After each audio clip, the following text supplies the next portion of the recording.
There's our basil that we had cut way down. It's already back up, ready to be dealt with again.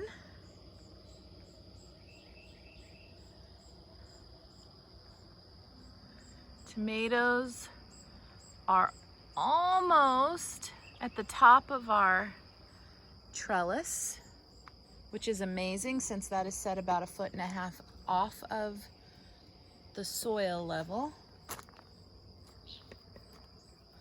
Look at these.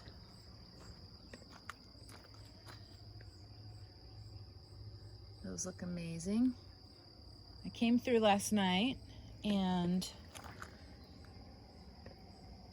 just checked to see, you know, where I had tomatoes growing, and look at my zinnias. I have harvested off of those 3 times now and they just keep on coming back.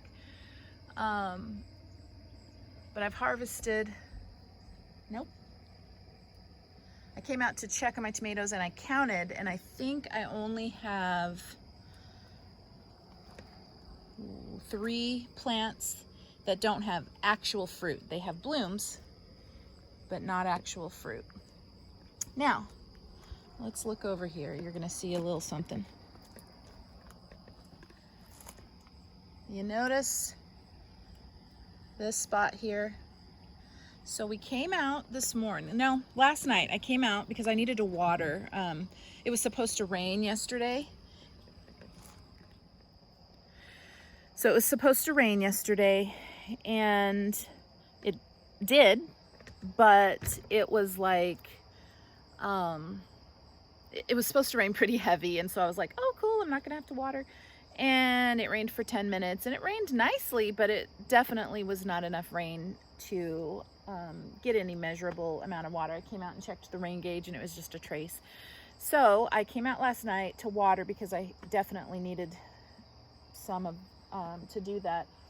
And I noticed there was some kind of fungusy thing, just a small, maybe 4-inch circle sitting right here. And I thought, okay, I'm gonna deal with that in the morning and get rid of it. It looked like it was just sitting on the hay. I'm not exactly sure what it was. It wasn't touching any plants or anything. And I thought, I don't know what to do, but I'll take it off. It came out this morning and it was covering 2 plants and that whole section right there that is now bare. So my handy dandy trusty son came out, and it was literally just sitting on the hay. It hadn't touched the soil, nothing. But the 2 plants that it had kind of moved around, I didn't feel safe about anymore. Sadly, those were 2 of my best pepper plants.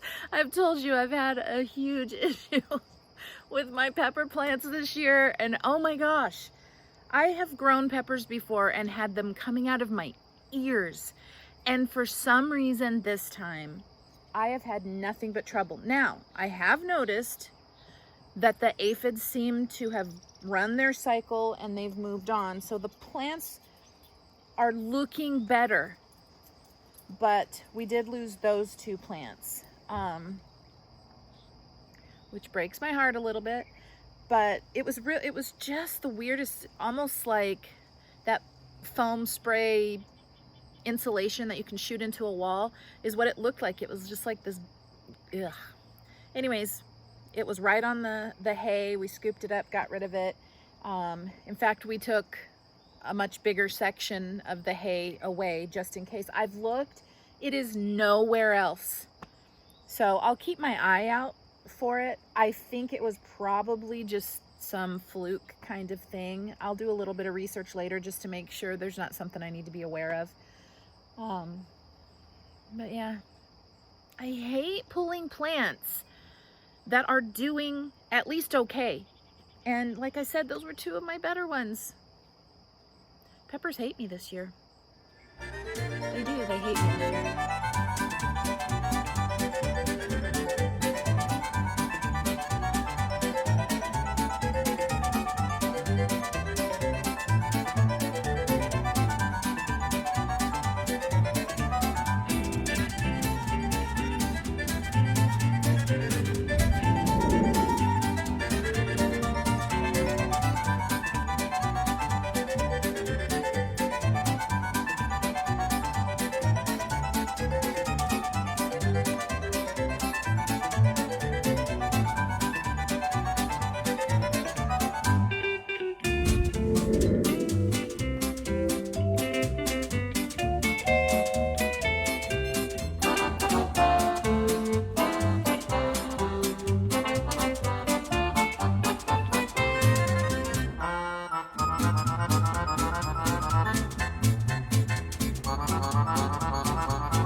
super exciting because I don't know if you can see down there, but our Kajari melons are starting to get blooms. Yahoo! Blooms. Because following blooms means fruit. Almost makes up for the peppers. These squash were, like, we almost pulled them. We thought they were dead, and they are amazing now.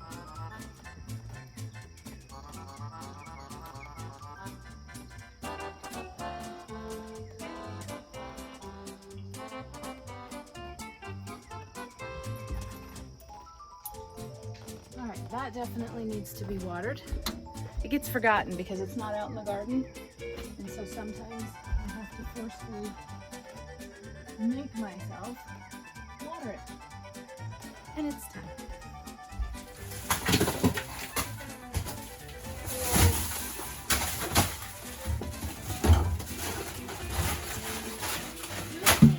And so I've gathered it up here. You can hear it is very, very dry, okay?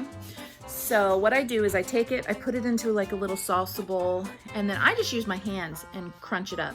And then I keep it in a little mason jar.